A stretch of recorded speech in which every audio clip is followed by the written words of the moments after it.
Na kama kuna mharifu, sisi tunasema kama Paul Mackenzie ako na shida na amepatikana, huyo ni Paul Mackenzie.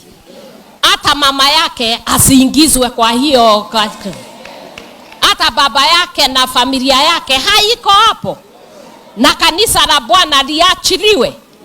Kwa sababu huwezi kuchukua mtu mmoja na kwa sababu ulikuwa na mambo yako unaingiza maneno, unaanza kusema sijui makanisa ilifanya.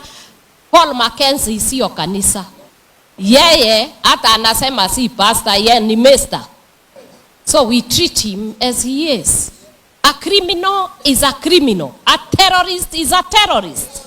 Na tujue katika haya maneno, na ndio nasema lazima tuyaongee. Kwa sababu tusipoongea watu watachukulia ati sisi tunasema sisi wa Kristo ni waharifu. Kuna Wakristo bilioni mingi katika hii dunia. Na hii hawa Wakristo huwezi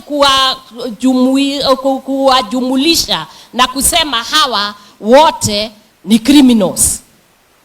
Kwa hivyo tuende katika mahali vile katiba imetuwekea. Hii inchi inaendeleshwa na katiba na sheria. Na mambo ya kuabudu, sisi tuko huru kuabudu kulingana na vile sisi Biblia inatuambia.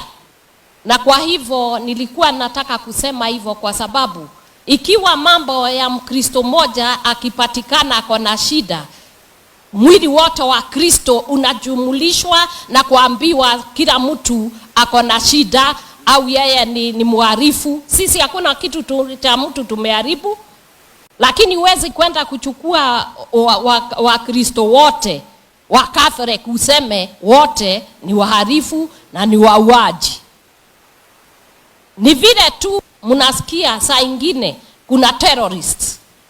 Na hawa terrorist wametoka katika dhehebu moja au mtu amejitokezea extremist wa Muslim. Lakini huwezi kuchukua ujumulishe Waislamu wote na kusema Waislamu wote ni terrorist. Na hiyo tukianza mambo kama hayo yanaweza kuleta shida sana katika nchi. We have a law where when somebody is a criminal, the procedure how it's supposed to be done. But we cannot stand there and say because one Christian has been caught in a certain compromising position, so the whole body of Christ must be condemned. No, we must stop that because it is not right.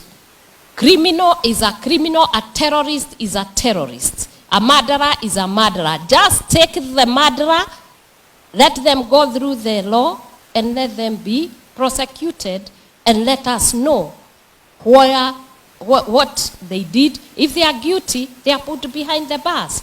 But you cannot condemn every Christian.